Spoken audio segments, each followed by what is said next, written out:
Ndabasuhuje mwese mwakunze gukurikirana ibiganiro bya Numa Media. Ndabashimira mwe mwakanze subscribe hano ku Numa Media. Icyo nzi cyo ni uko tubakorera ibiganiro byiza kandi binogeye amatwi.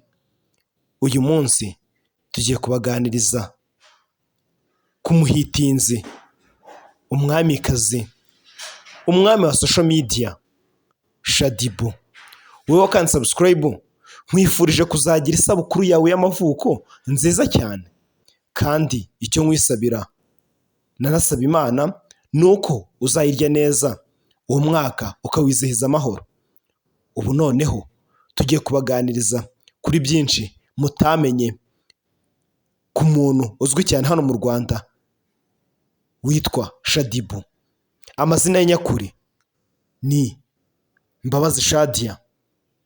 Yavukiye mu mujyi wa Kigali, gusa ni umumama, nubwo abenshi bazi ko ari umukobwa. Ni umumama w'abana babiri, bose ni abakobwa. Shaddyboo yamenyekanye cyane ahasaga muri 2016 ubwo yatangiraga gukora posti zashegeshaga bamwe mu banyarwanda batari bake, bavuga ko ari uburayi bukorerwa ku mbuga nkoranyambaga bwadutse mu Rwanda. Gusa we yari azi neza aho bizamugeza, kuko posti ziwe nizo zatumye yurira indege akajya Dubai, akajya n'ahandi hose ajyanywe n'amabizinesi kuri yo ajyana mu miliyoneri. Shaddyboo ni umwe mu banyarwandakazi bavuzwe mu rukundo n'abahanzi b'ibyamamare muri Afurika yose, dore ko uretse kuvugwa mu rukundo mu Rwanda n'umuhanzi Bruce Melody, dore ko yanavuzweho mu rukundo ko yakundanyeho n'umuhanzi icyamamare umunya-Nigeria, umwe mu bakoze mu ndirimbo y'igikombe cy'isi cy'umwaka wa 2022. Uwo nta wundi ni Davido. Uyu nguyu Shaddyboo yigeze yakundanaho na Davido, dore ko byigeze byanavugwaho ko Shaddyboo yaryamanyeho na Diamond Platinum Simba, umuhanzi w'umunya Tanzania, icyamamare muri East Africa, the king of R&B and Afrobeat. Shaddyboo kandi bimwe mu bintu utari umuzo bidasanzwe ni uko ari we munyarwandakazi wabashije kuzuza followers bwa mbere 500,000, akabayobora bidaciye kera. Yaje no guca kuri basaza biwe, aba umunyarwanda wa mbere wujuje followers miliyoni ku rubuga rwe rwa Instagram. Muri make ugiye kureba niwe munyarwanda wa mbere ukurikiranwa cyane ku mbuga nkoranyambaga, dore ko posti ziwe za gutunga bitewe n'amafaranga aziturukamo.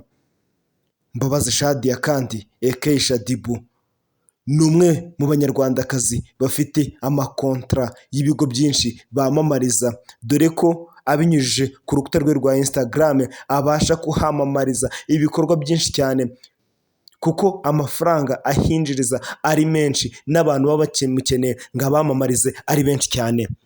Ikindi kandi Mbabazi Shaddyboo ni umwe mu banyarwandakazi baca amafaranga menshi kugira ngo bagaragare muri clip y'indirimbo yawe, dore ko udafite miliyoni y'amanyarwanda atakemera kugukorera mu ndirimbo nka wa mukobwa nyine uri kubakinga, uba urimo aryoshya video y'indirimbo yawe, kuko post yiwe ifasha indirimbo yawe kurara yujuje views menshi cyane aho waba wayapodinze, haba ari ku rubuga rwa Spotify, YouTube ndetse n'izindi mbuga nyinshi zicuruza, kuko uyu nguyu aba ari hiti kurenza we muhanzi wakoze iyo ndirimbo. Ikindi kandi Shaddyboo yagaragaye mu ndirimbo nyinshi cyane, dore ko nakubwira mu ndirimbo bita Helena ya Platinum P niyo aherutse kugaragaramo, kandi yayigaragayemo neza, amafaranga ni menshi yarayariye. Ikindi Shaddyboo akunze kuba ari mu butembere ahantu henshi hatandukanye, dore ko ari umwe mu bantu batumirwa mu bitaramo byinshi bikomeye kugira ngo aze aryohereza abakiriya, abakurure, mbehe abaza kugura amatike baza baje no kwihera ubwiza bw'umunyarwandakazi, umwe mu bayoboye abandi yihera ijisho. icyo nakubwira cyo iyi ni Inuma Media. Icyo nakwisabira ni ugukanda subscribe kugira ngo utazacishwa n'ibiganiro byacu uko bitashye. Umunsi ku wundi tukugezaho ibiganiro biryoshye, biryoheye amatwi kandi bituje, biri mu ijwi ryiza rya Inuma Imaso Rumenera.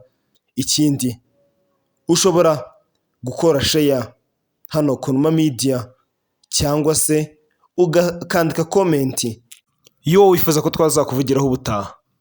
Uyu yari Mbabazi Shadia, Shaddyboo, icyamamare, umunyarwandakazi, the hita, the queen, ni Slayqueen w'abanyarwanda. Ndakeka nawe utaramuforoyinze kuri Instagram, nange ndi muri abo ngabo. Icyo usabwe hano ni ukwandika komenti ukavuga uwo ushaka ko tuzagukoreraho ubutaha.